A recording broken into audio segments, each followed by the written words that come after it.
All right, Virgo, welcome to your weekly forecast. So still a lot of concentration in your sign. Happy birthday for those watching for your sun signs who have your birthdays this week. But all of you have all this concentration in your first house. And this is still active energy, I think. Directness is still really good. Mars there. Even confidence through taking action. Venus, there's receptivity about it. And this emphasis of attracting the things you value and the people you value in life and all of this. And expanding your horizons. You know, Jupiter's been transiting your sign as well. But this week is a full moon week. And at the end of it, Friday, Saturday, it will go exact. And it will be involving your 8th house. And this is the house of everything deeper in life. It's the house of vulnerability, letting the walls come down with ourself and then with life and with relationships. So anything that you can do to facilitate this process of getting deeper. And really just doing the status check with it at the end of the week, because that's what this is. It's like if there was anything 6 months ago that you did start involving this depth, trust, like trust with others emotionally, and then also sharing resources, trust on the material level, relying on others a bit. Anything in this area was really about getting vulnerable. It's, started about 6 months ago, and now it's the halfway point of the cycle. So there's awareness coming in about this area. See what's coming in with that sun energy bouncing off the moon. And then that insight will help you pivot and will help you then start to shift and put energy into this area for the next 6 months based on whatever those insights are. So great to do a status check, and also great to implement, though, especially with Aries, because it is about action and implementation in that area. All right, so the healing this week, Saturn squaring up to Chiron, is involving, I think, a bit of relationship healing, which has already been going on for about the past year. If any wounds have been arising with that, you connecting with others or relationships in your life, know that you're very good in this area, and also know you're very good with the communication and with the practical learning and sharing and exchanging energy.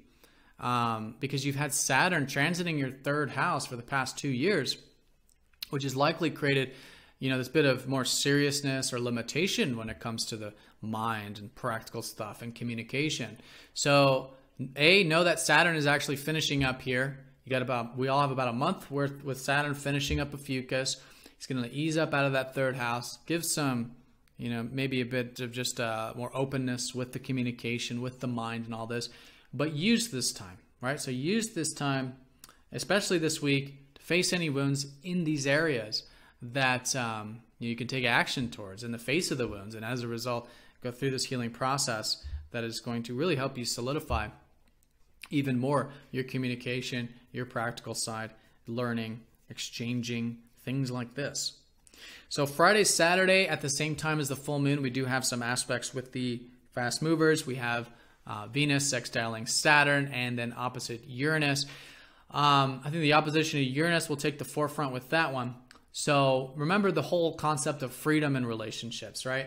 Past 7 years has been about this, either you wanting freedom or your partner needing freedom. And so finding how you can integrate healthy freedom is a great way of working with Friday, especially if you are feeling like you want some change in this area. I mean, the root is likely wanting of that freedom, but it could be that you just need some change, something different. So do it with balance and moderation. Like I was saying in the general, there's still a lot of concentration of energy in your sign. So it is about you building that confidence through taking action, initiating, learning more about yourself through that. And then at the same time, balancing those personal needs that are very strong right now with your relationship needs or the other person's needs, right? Because of course they're opposite, self, other. It's about balance, that kind of thing. Now the sun is going to be trining up to Neptune. So at the same time, Friday, Saturday, there's this easygoingness. I think for you, it really is easygoingness. The sun rules your 12th house of just receptivity, unconditionality. You're likely seeing the divine timing of your work and of your career or your productive life, whatever you do on a daily level. That's been Neptune transiting your 6th house for a long time now. It's been about 10 years. So, but this is good, supporting you. So you see this, you see the divine timing, you see how everything happens in this timing. And so it's really invoking this more receptive nature to you these 2 days, which is great. All right, and you'll likely notice a shift this weekend and especially next week as the sun starts to go into your second house. This is the house of finances. It's the house of resources. Your mind has likely already gone into this area last week, but now you're going to notice your focus is shifting into there this weekend. So, yep, great to focus on it. And in a couple weeks, you'll notice that there are some new beginnings taking place for you, involving the resources, both inner resources of your self-reliance and also outer resources of your, for example, finances, investments, and savings. All right, so Virgo, have a great week. I hope this video was helpful for you, and I'll see you all very soon for the next forecast.